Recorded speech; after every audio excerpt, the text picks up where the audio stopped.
आप राष्ट्रीय नाट्य विद्यालय के प्रोफेसर हैं और कुछ समय पूर्व ही वहां से भारतीय नाट्य अकेडमी में जो है डायरेक्टर हुए और आजकल वृंदावन शोध संस्थान के पास ही गीता शोध संस्थान एवं रासलीला अकेडमी है, वहां के डायरेक्टर हैं।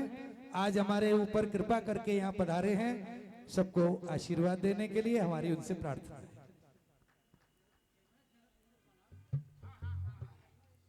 सभी हाथरसवासियों को मैं प्रणाम करता हूं और आपको ये बताना चाहता हूं कि मेरा जन्म स्थान हाथरस है।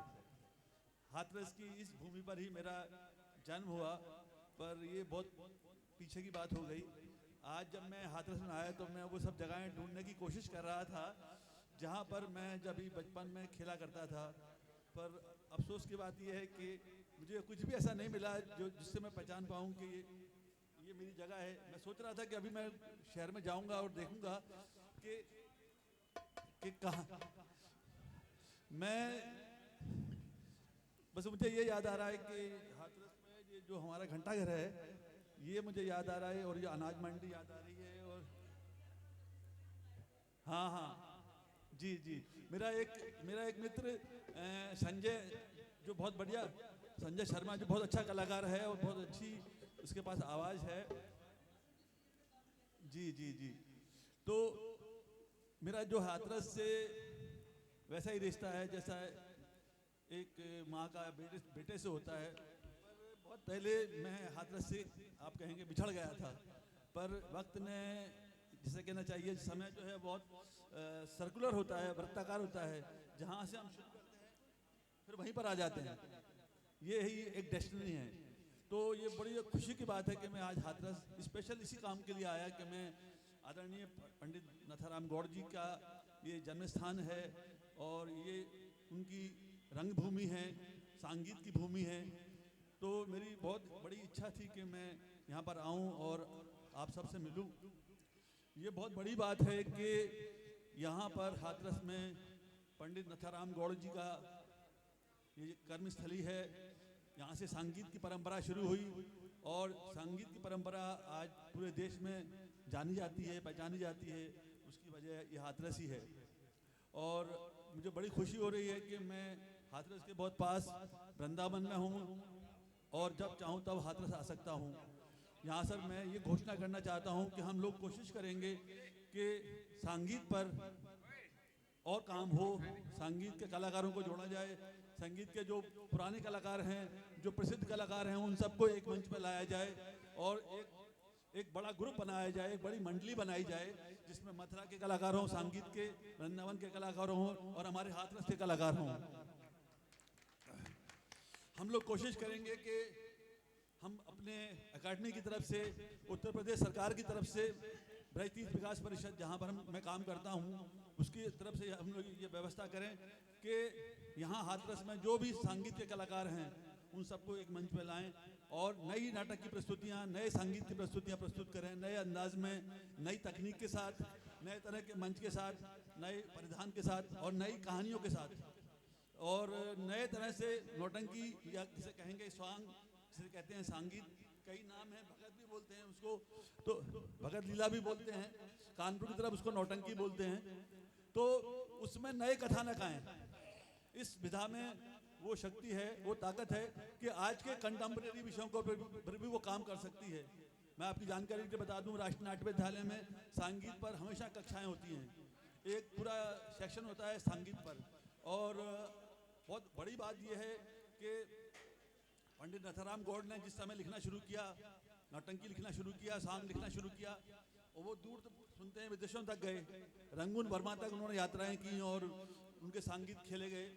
मुख्य बात यह है कि संगीत में इतनी विधा है कि उसके आलेख में नया काम हो रहा है। शेक्सपियर के नाटक को भी संगीत में परिवर्तित किया गया है। मशहूर नाटक मर्चेंट ऑफ वेनिस आतमजीत ने कानपुर में खेला था, वो भी नौटंकी विधा में है।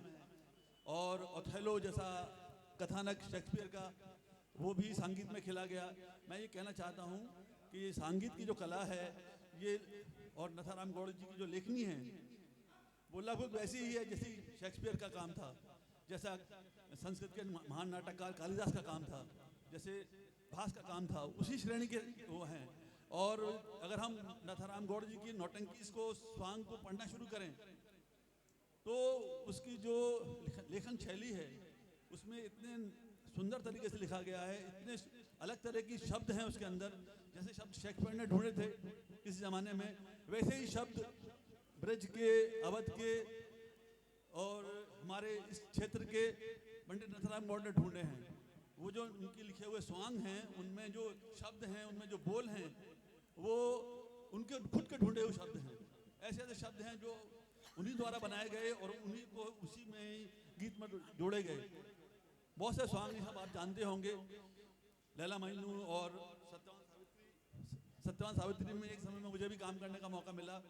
और आप ये जानते हैं कि संगीत की जो विधा है, जो लेखन है, जिस शैली में नाथाराम गौड़ जी ने लिखा, उस शैली को आगे बढ़ाकर बहुत से नाटक, नौटंकी लिखने वाले, स्वांग लिखने वाले हमारे संपर्क में आए हैं। वृंदावन में भी ऐसे हमको लोग मिले हैं जो नए तरह का सांग लिख सकते हैं, नए विषयों पे लिख सकते हैं। तो मैं ये कहना चाहता हूँ कि आपके उनके परिवार के भी लोग यहाँ मौजूद हैं, मैं उनसे संवाद स्थापित करूँगा। और मेरी ये भी आप लोगों को सुझाव है और मैं इसमें सहयोग भी दूंगा कि नाथाराम गौड़ जी पर एक संग्रहालय बनना चाहिए। उनकी तमाम चीज़ों को, जो भी उनके लेखन हैं, उनको रखा जाए। उनके समय में जो साज थे उनको रखा जाए। उनको जो पुरस्कार मिले थे उन सबको एक जगह, एक कक्ष बनाया जाए, एक संग्रहालय हो। और मैं उनके परिवार के जनों से ये सुझाव दूंगा कि वो मुझसे मिलें, हम लोग मिलजुल करके ये प्रयास करेंगे कि एक पंडित नाथाराम गौड़ पर संग्रहालय बनाया जाए। दूसरा ये हो कि एक पुरस्कार हो जो राष्ट्रीय स्तर का पुरस्कार हो, और यहाँ पर कार्यशालाएं लगाई जाएं। मैं खुद कोशिश करूँगा कि यहाँ पर संगीत की कार्यशालाएं हों, रंगमंच की कार्यशालाएं हों, जिसमें संगीत को प्रधानता दी जाए। आप जानते हैं कि राष्ट्रीय नाट्य विद्यालय में ये एक कोर्स में है संगीत।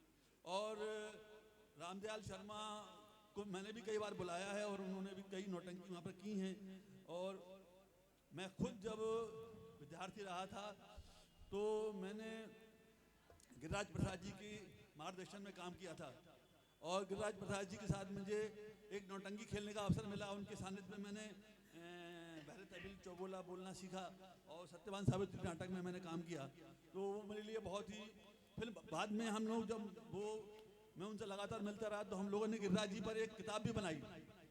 गिरिराज प्रसाद जी, आपने नाम सुना होगा, गिरिराज प्रसाद कामा, उन पर लिखी हुई किताब जो है एकमात्र उपलब्ध किताब जो है राष्ट्रीय नाट्य विद्यालय से प्रकाशित हुई है, उनकी जीवनी। हम लोग कोशिश करेंगे कि आदरणीय पंडित नाथाराम गौड़ जी की जीवनी प्रकाशित हो, और उस जीवनी का मैं पूरा उनका जीवन और हाथरस की पूरी संस्कृति और उनके द्वारा लिखे हुए संगीत, उन सब का वो हो एक अच्छी और बहुत ही विस्तार से लिखी हुई जीवनी सामने आनी चाहिए। उसमें हम लोग कोशिश करेंगे कि इस पर हम लोग काम शुरू करें। और आप सबसे निवेदन है कि जो भी संगीत के प्रेमी हैं, चाहे वो सिंगर हैं, चाहे गाते हैं, चाहे वो उसमें योगदान देना चाहते हैं, एक मंडल बनाइए, एक संगीत का मंडल बनाइए, और उसके माध्यम से यहाँ पर प्रस्तुतियाँ तैयार हों और वो दिल्ली तक जाएं, और बड़े बड़े शहरों में जो उत्सव होते हैं, फेस्टिवल्स होते हैं, उसमें हाथरस को रिप्रेजेंट करें। मैं फिर कहना चाहता हूँ, क्योंकि मैं हाथरस से बिलोंग करता हूँ और ये संयोग की बात है या बांके बिहारी जी की कृपा है कि मैं फिर से हाथरस के पास में आ गया हूँ। तो मैं अपनी जो भी सेवाएं हैं, जो भी मेरा अपना सहयोग होगा, मैं करने के लिए तैयार हूँ। यहाँ तक कि गीता शोध संस्थान और राष्ट्रीय अकादमी की तरफ से भी मैं कोशिश करूँगा कि इस अमूल्य निधि को, जो पंडित नाथाराम गौड़ की विरासत है, उसको भी हम लोग संजोएं, जोड़ें। साल में एक ये कार्यक्रम करना तो बहुत अच्छी बात है, पर कुछ स्थायी रूप से हमको लगातार करना होगा, तब जाकर के वो चीज़ें जन जन तक पहुँचेंगी। ये हर हाथरसवासी का ये कर्तव्य होना चाहिए, उसके पास ये मिशन होना चाहिए कि जो यहाँ की परंपरा है उसको जन जन तक पहुँचाना है, कैसे भी करके। और उसमें हम लोगों को आज ये सोचना चाहिए कि ये कैसे हम लोग कर सकते हैं। धन्यवाद। बहुत बहुत आभार आदरणीय प्रोफेसर दिनेश खन्ना साहब, आपने जब एनएसडी में ओथेलो किया था उसी वक्त मुझे प्रेरणा दी थी विलियम शेक्सपियर का एक प्ले है टेम्पेस्ट, और उस पर एक नौटंकी बिल्कुल तैयार है। हाथरस के वासी भी तैयार हैं, बस आपके आशीर्वाद की जरूरत है और बाबा खाटू श्याम जी के आशीर्वाद की जरूरत है। नौटंकी पुनः विश्व पटल पर छाएगी, ऐसी हमारी कामना है। अभी टोरंटो के लिए हमारे गोपाल जी ने कह दिया है। नेपाल में अभी हमने कराई थी वाशव दत्ता, और एक और हुई थी चंदन वाला। ये वाशव दत्ता जैन धर्म पर आधारित है, वाशव दत्ता बौद्ध धर्म पर आधारित है, और चंदन वाला जैन धर्म पर आधारित है। तो ये यात्रा आगे बढ़ती रहे, आपका आशीर्वाद सबको मिलता रहे। आइए अब कड़ी को आगे बढ़ाते हैं, और अब द्वितीय जो हमारा सत्र है उसकी अध्यक्षता के लिए हम अनुरोध कर रहे हैं विजय सिंह जी से, कृपया वो अध्यक्ष पद पर आए द्वितीय सत्र की अध्यक्षता के लिए। और हमारे बहरे जी हैं वो, क्योंकि हमारे संरक्षक हैं, इसीलिए संरक्षक पद को कृपया स्वीकार करें। द्वितीय सत्र के संरक्षक पद पर आप विराजमान हो, आपसे अनुरोध है कृपया। और साहित्यकार हमारे गोपाल चतुर्वेदी जी, उनको साथ लेकर के उनसे एनर्जी लेते हुए उनके साथ में विराजमान हो।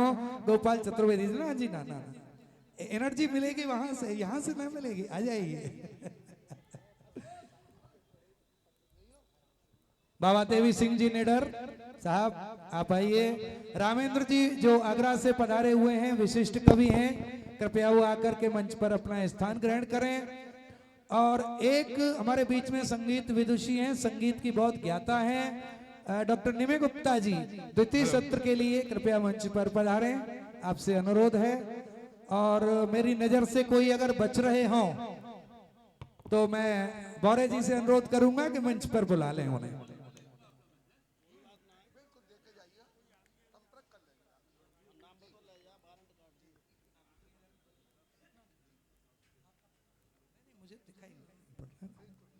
तो आइए मातृशक्ति को प्रणाम करते हुए अनुरोध